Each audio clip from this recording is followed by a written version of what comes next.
August 12th. This is sensational, friends. The Kremlin has confirmed Donald Trump will fly to Russia after talks with Putin in Alaska on August 15th. There was a proposal from the Americans, which seems quite acceptable to us.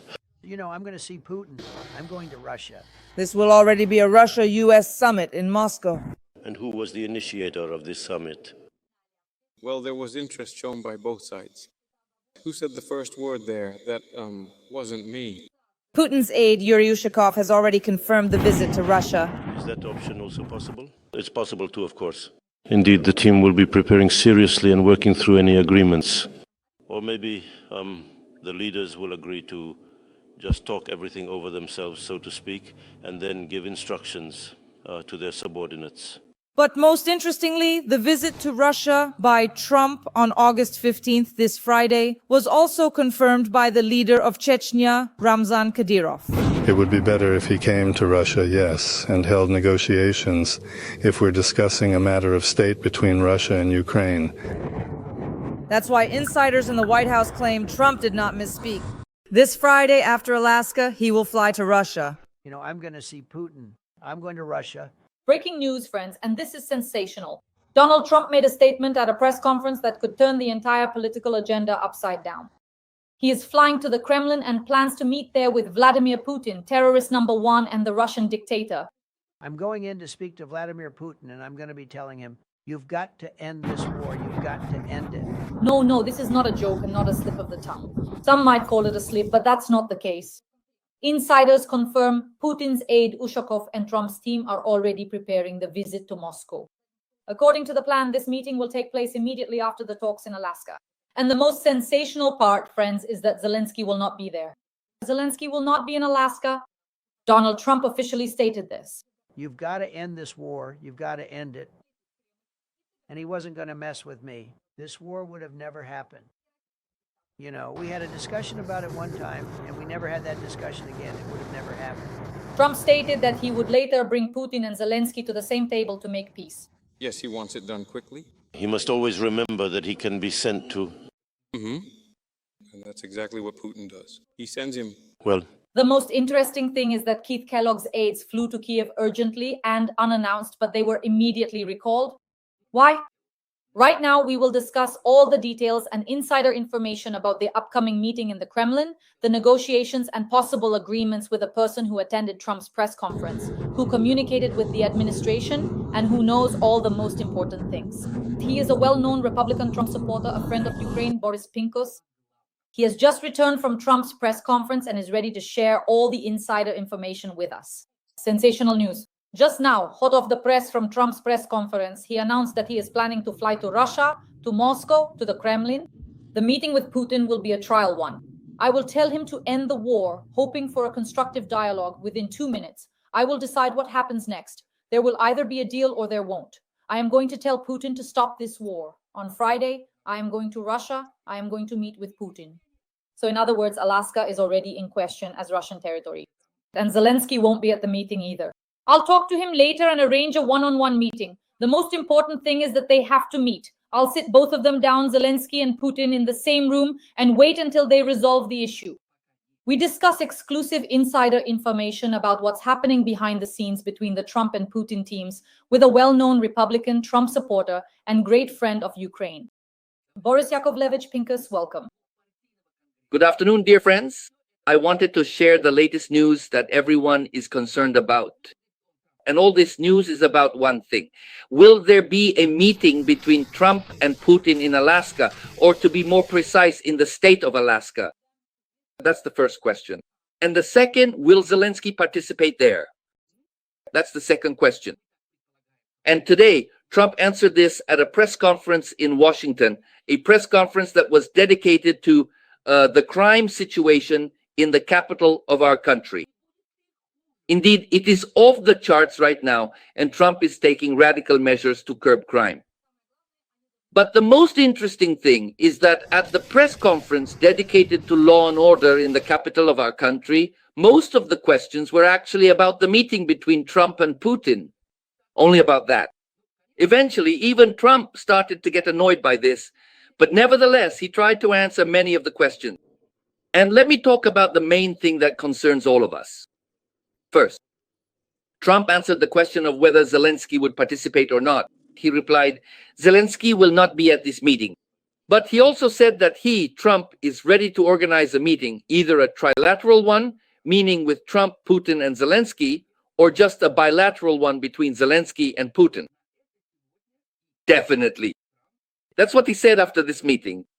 Now, as for the substantial and significant substance of his highly controversial meeting, to many probing questions posed with considerable reproach regarding his highly publicized meeting with a notorious criminal who unequivocally belongs in the defendant's seat, a truly unprecedented meeting with a man who is now widely considered absolutely untouchable in the civilized world, people persistently asked why former President Trump would ever engage with him in such a manner, thereby undeniably legitimizing him and even meeting him on sacred American soil. All of this, of course, is profoundly and offensively unacceptable. And I'll tell you this straight. How exactly did this sound to the journalists pressing questions? In what way? Why?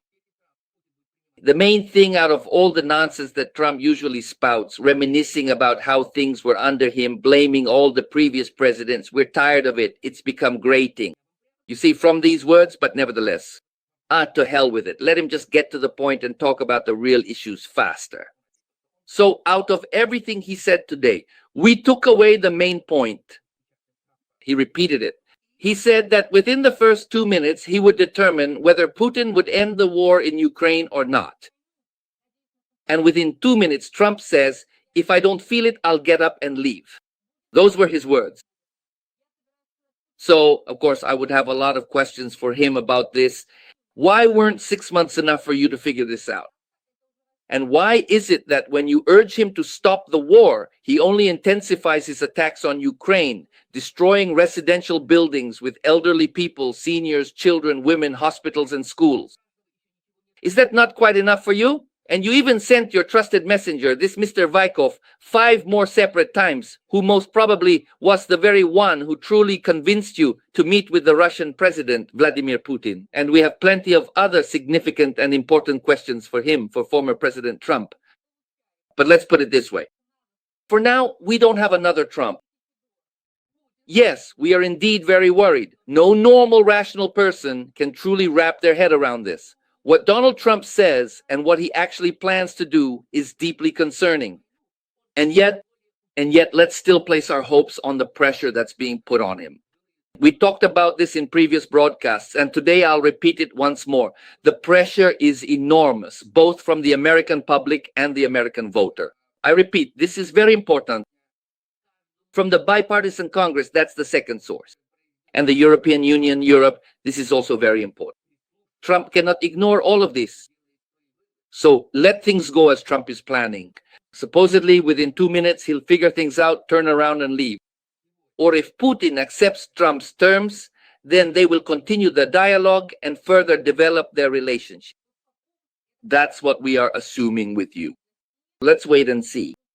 But I have one more significant thought that I truly want to share with you in considerable detail.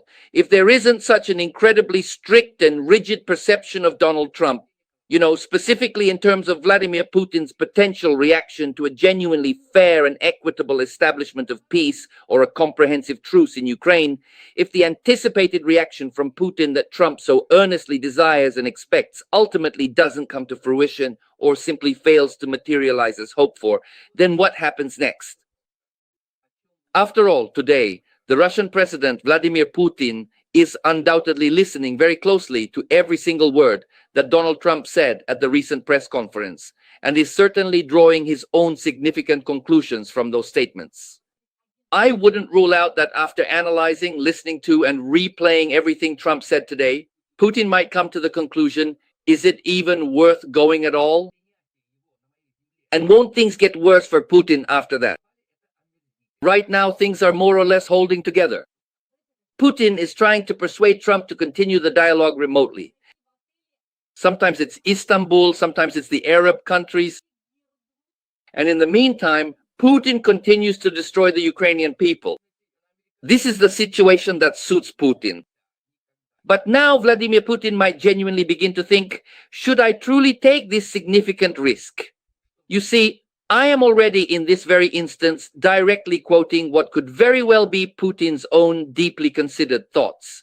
Am I not truly taking a significant risk by sitting down at the negotiating table with President Trump, even if it's on his home turf in the vast expanse of Alaska?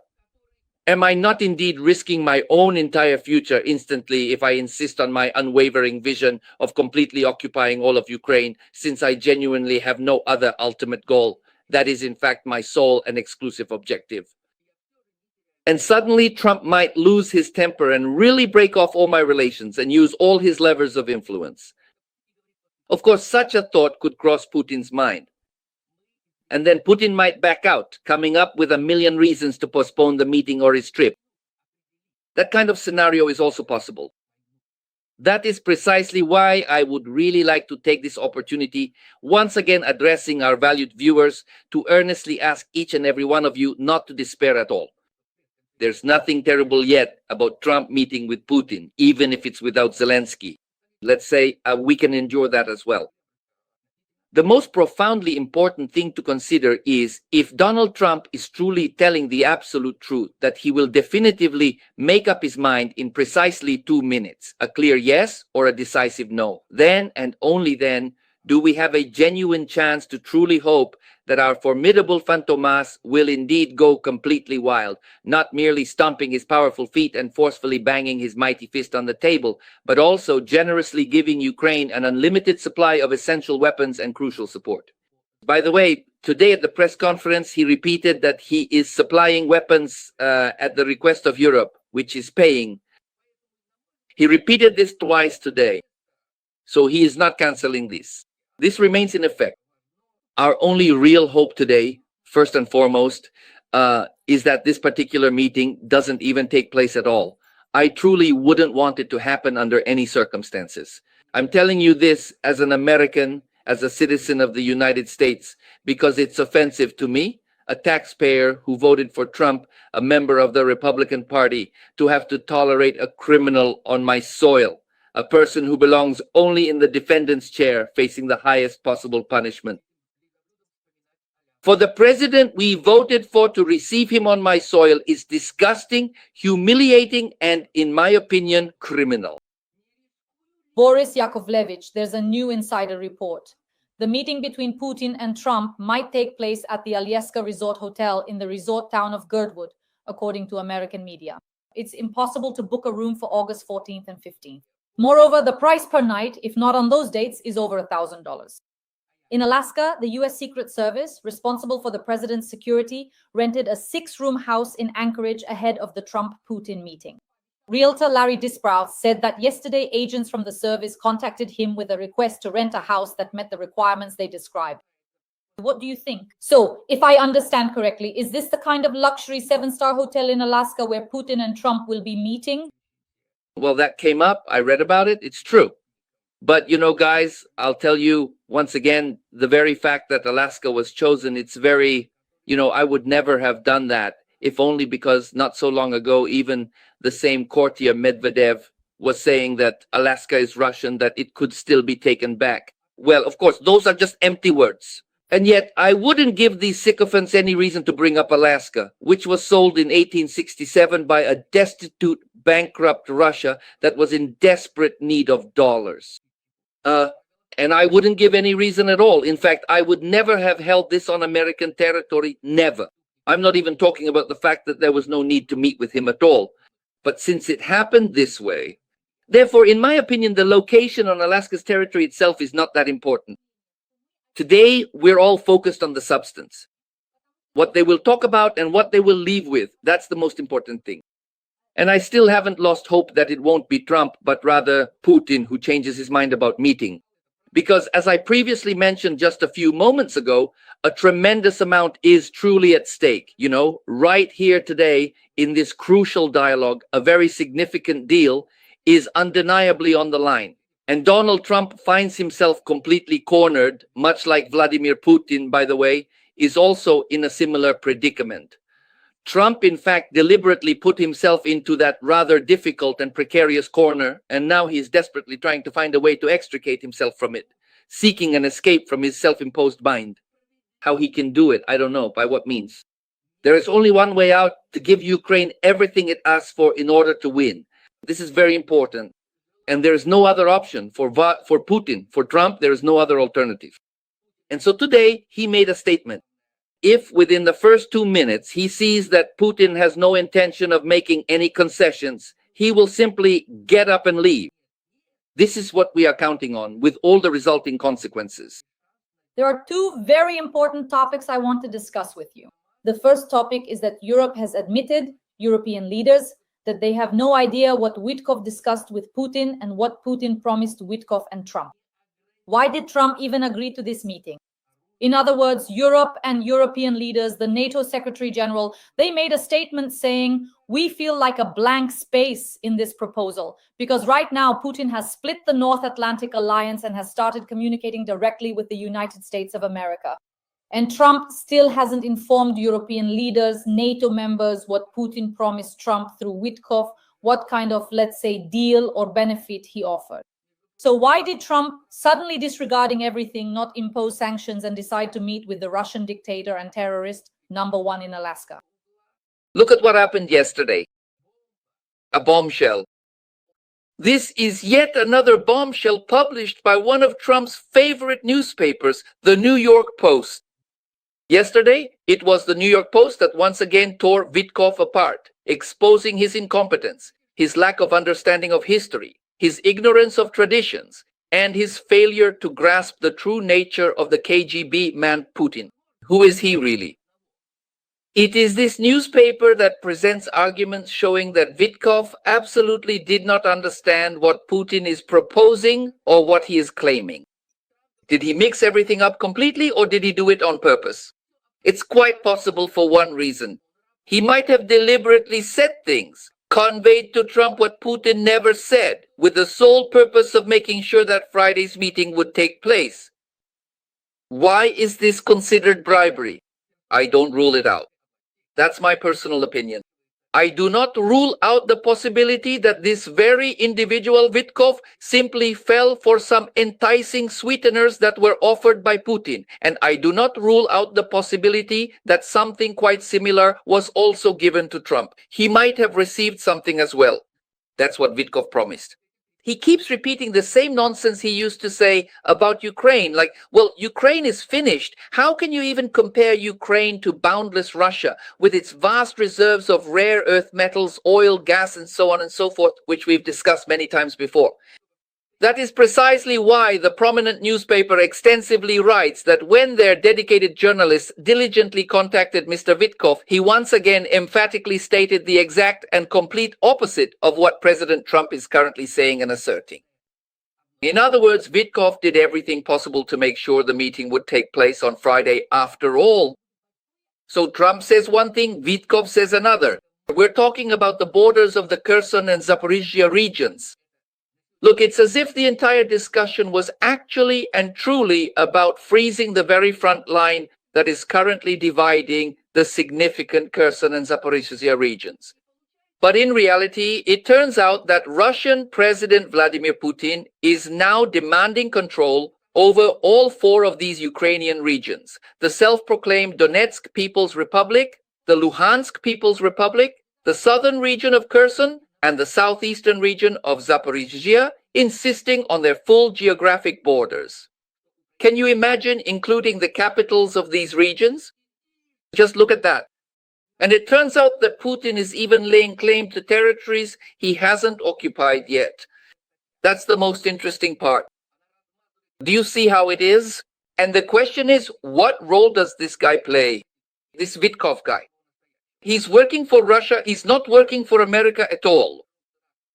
All his praise for Putin, all his attempts to create the appearance of negotiations like Istanbul, the Arab countries, and now even the meeting between Trump and Putin, all of this is the handiwork of this Witkoff, who is simply pulling the wool over Trump's eyes. And that's really something. I've emphasized this more than once. You can go back to the New York Post website. Just type in the name Vitkov and all the articles about him will be displayed right in front of you. So, yesterday there was another article, an amazing article that completely tears him apart as a diplomat, as a peacemaker, and frankly, as a real idiot. Is he useful or is he bought? It's a matter of time. Sooner or later we'll find out. Either way, it's criminal. Either way, it's punishable. We'll find that out very soon. That's why I still hope that the pressure being put on Trump will work.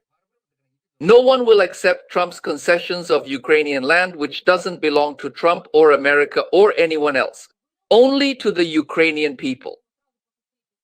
And we must constantly remind Trump of this, which, by the way, we do every hour at the first opportunity. No discussions about Ukraine without Ukraine. That's one.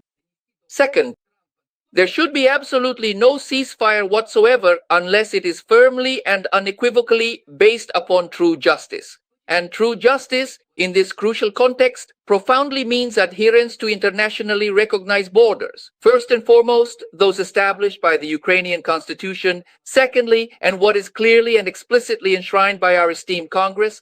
Thirdly, as a fundamental principle. That's it. These are the three reasons why no one has the right to dispose of Ukrainian land. That's how it should be. Another sensation that blew up the internet today is Ukrainian society, European society. What happened? At a press conference, Trump stated twice that he is going to Russia. Journalists took note of this. At the beginning, the president said, and I quote, I'm going to meet with Putin on Friday. I'm going to Russia. A little later, he made a similar statement. We're going to Russia. It's going to be a big event. And now, a very important point. When Ushakov confirmed the meeting between Putin and Trump in Alaska, he said that the next meeting would definitely be in Russia. So it turns out that most likely Donald Trump simply revealed that most likely right after meeting with Putin in Alaska, the next meeting will be Trump flying to the Kremlin.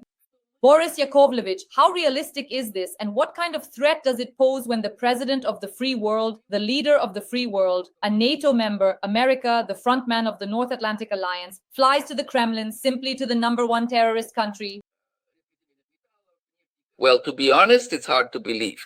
Is something like this even truly possible? Even if, let's consider the absolute ideal case, even if Ukraine were to accept Vladimir Putin's terms through Donald Trump's mediation, a complete and lasting ceasefire. Even if. But as of today, this is absolutely impossible. I don't believe for a second that Ukraine will ever come to an agreement with this criminal. That will never happen. The issue of the war in Ukraine can only be resolved by force, only by driving these barbarians back to the 1991 borders. Period. Only then will a real ceasefire begin. So that's how it is. Even if, I repeat, suddenly this Friday, in the ideal scenario, Putin accepts all of Trump's conditions, a freeze, stopping the shooting, and then starting negotiations, even if that happens, and it won't, remember that, that's not why Putin is going there. Absolutely not. So even after that, there were already voices saying that Trump's second meeting with Putin would take place on Russian soil in Moscow, supposedly. Even if, after a favorable outcome of the meeting for Trump on Friday, another meeting on Russian soil in Moscow appears on the horizon, no reasonable person, especially here in America, and especially those who support Ukraine, will see this in a positive light. You are absolutely right. How is that even possible? Today, all of Russia is a criminal, absolutely all of it. Russia bears collective responsibility for all of Putin's actions. No matter how much Russian opposition figures and others criticize me for this, I don't care about that. Today, all Russians are responsible for what Putin is doing. They are responsible for sending their children to the army to kill Ukrainians. They are responsible for their silence, for not taking to the streets in protest. And I don't care. Oh, Boris, you don't know. You're sitting far away. Try it yourself. He's a dictator. He'll throw you in jail and so on. Listen, my friends, what are you trying to say? That we, from across the ocean, should solve your internal problems? Never. The rescue of drowning people is, first and foremost, the work of the drowning themselves. If you do not take the necessary steps to protect yourselves and actively engage in the crucial process of eliminating those oppressive dictators who unfortunately ascended to power thanks to your previous actions or even inaction, then it is absolutely certain that no one else will come to your aid or offer any form of assistance whatsoever. The clearest example is Great Ukraine. It was Ukraine itself with its Maidan that threw Yanukovych out. It was Ukraine itself, the people who took to the streets and decided their own fate. And that's why Ukraine is holding on and fighting for its future. This is the most vivid example. So returning to your question, there should be no talk whatsoever of Trump visiting Moscow. That would be outrageous. It would already be a slap in the face to America itself, with Trump himself involved. It's unacceptable. No one will forgive him for this. And it won't happen. This will not take place, no matter how much Putin's Goebbels-like propaganda tries to spread it. It won't happen. Let's wait until Friday and see what happens in the first 2 minutes as Trump promised today. Will he turn around and leave? And as he himself stated, the very first thing he will do is indeed call President Zelensky, inform him how the meeting truly went, and then provide the appropriate instructions. Those were Trump's words. Let's hope for that. I'm still optimistic because our people are rising up. Honestly, today's press conference was simply amazing. It was supposed to be dedicated to internal issues of Washington, our capital. But everything turned upside down. The discussion was only about Ukraine and the meeting between Trump and Putin. You also have another insider tip that Keith Kellogg's aides were in Kyiv, but they were urgently recalled. Please tell us more about that. This is very important. Yes. According to available information, Keith Kellogg was supposed to come this week. But before coming himself, he usually sends his aides. And these aides, having already arrived in Kyiv this morning, were unexpectedly recalled. They are already on their way back, and we don't know why. What caused this? Let's wait and see. I'm watching closely, talking to friends there. We'll see what caused this. I think most likely Trump has come up with something very interesting under pressure, specifically from Congress and especially from Europe. Europe, as you know, is in an uproar today. The Europeans are simply extremely outraged, of course. Although diplomatically they are trying to justify what is being done. The most vivid example is the reaction of NATO Secretary General Rutte, who publicly approved this meeting, but with all sorts of reservations. But behind these comments, lies a great deal of dissatisfaction.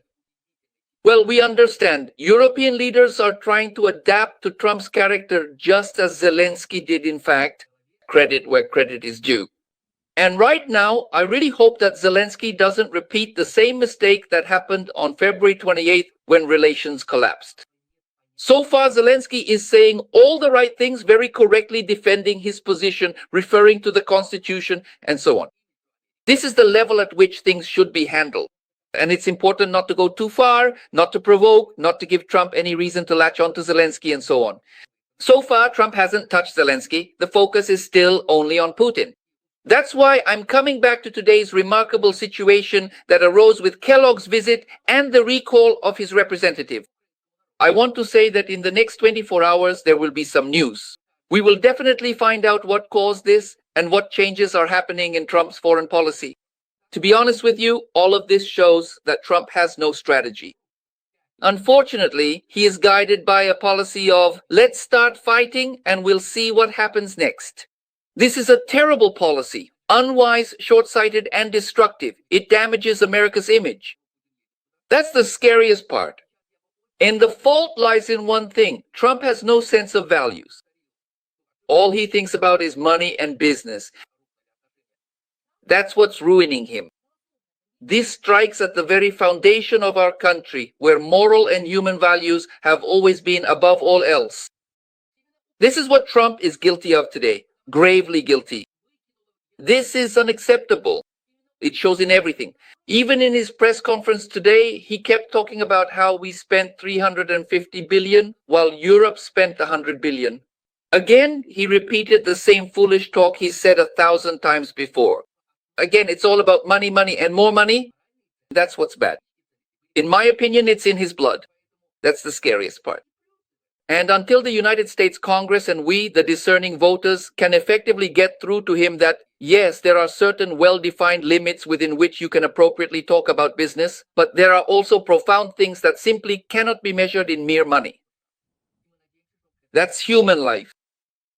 That's what we're seeing today on the long-suffering Ukrainian land, sacrificing its incredible generation for the sake of our own values. This is what we're trying to get across to Trump every day. To wrap up, here's what I want to ask you. Today, Trump made an unfounded statement. I'm going to tell Putin to stop this war. And how many times have you told him on the phone to stop this war? Did he stop it? And what will you do to Putin if he doesn't stop? And Merkel, the Chancellor of Germany, made an important statement that after this meeting, there should either be hellish sanctions, a complete economic destruction of Russia so that it understands it must stop the war, or Russia ceases fire. There must be serious progress. Boris Yakovlevich, to sum up, what will Trump do to Putin besides telling him, I'll tell Putin to stop this war? And if Putin doesn't stop, then what will Trump do? Today, Donald Trump has already, albeit very briefly, indicated that if the ongoing conversation or negotiation does not proceed in a manner that aligns with his specific expectations or desired outcomes, he would be prepared to abruptly conclude the discussion, physically remove himself from the setting, and then directly contact President Volodymyr Zelensky of Ukraine. At that point, he would instruct Zelensky with a clear and unequivocal directive stating, act. Act precisely as you deem most appropriate and fitting for the situation based on your own judgment and discretion. In other words, to be honest, today he's doing the same thing, trying to do the same with Bibi Netanyahu, for example, regarding Hamas. Just recently, Trump gave him the green light, in contrast to the Europeans, the leftists, the scoundrels who are still on the side of terrorist Palestine and not the Palestine that should exist. So today, it's the same with Trump. When journalists pressed him with questions about his meeting with Putin, he casually but clearly said it was heard loud and clear. He said that if within the first 2 minutes he realizes that it's impossible to talk and there's no progress, he'll get up, leave, call Zelensky and say, take action. That means a lot. That really means a lot. So, I'll be honest with you guys once again. Let's remember that Trump is the president of democratic America. And like we've said before, and I'll repeat again, there is the American people and a bipartisan Congress. They will never get off Trump's back until he becomes president, worthy of our country. So please don't lose faith in America. We won't let Trump become, a dictator. It won't happen. There are people, and many write, Boris, what are you talking about? What laws? Trump doesn't care about the laws. That's not true. They won't let him disregard the law. They won't. He dreams of a graceful exit of his legacy. He's obsessed. He's sick with this idea. This constant manic demand from everyone he interacts with that they declare they want to appeal to the Nobel Prize Committee, that he should be given the Nobel Prize. Just look at this insatiability, this thirst for being the one to receive awards. I wouldn't be surprised if, while still alive, he starts demanding monuments to be erected for him, squares and even cities to be named after him. This is an illness, a serious illness. So there are some upsides to this as well. That's why he wants to leave a good legacy so that he is never cursed, so that the Ukrainian people remember him kindly, remember him. And maybe if he brings this war to a victorious end by driving those scoundrels beyond the 1991 borders and destroying the Putin regime, they might even put up a monument to him. That's when Trump will go down in history. He has such a chance, and we hope that he'll achieve it. Dear audience, please like this video. Boris Yakovlevich and I are coming to you in extreme mode right after Donald Trump's press conference, so we can discuss everything while it's still fresh. We will always make sure to discuss all the most relevant events of the week. After the meeting between Trump and Putin in Alaska, if it happens, Boris Yakovlevich and I will immediately go live and discuss all the consequences, all the inside information. The well-known Republican, Trump supporter, and great friend of Ukraine, Boris Pinkus. Boris Yakovlevich, as always, thank you. See you very soon, later this week. Absolutely. Thank you so much. We will win. And glory to Ukraine. Glory to the great Ukrainian soldier. Glory to the heroes.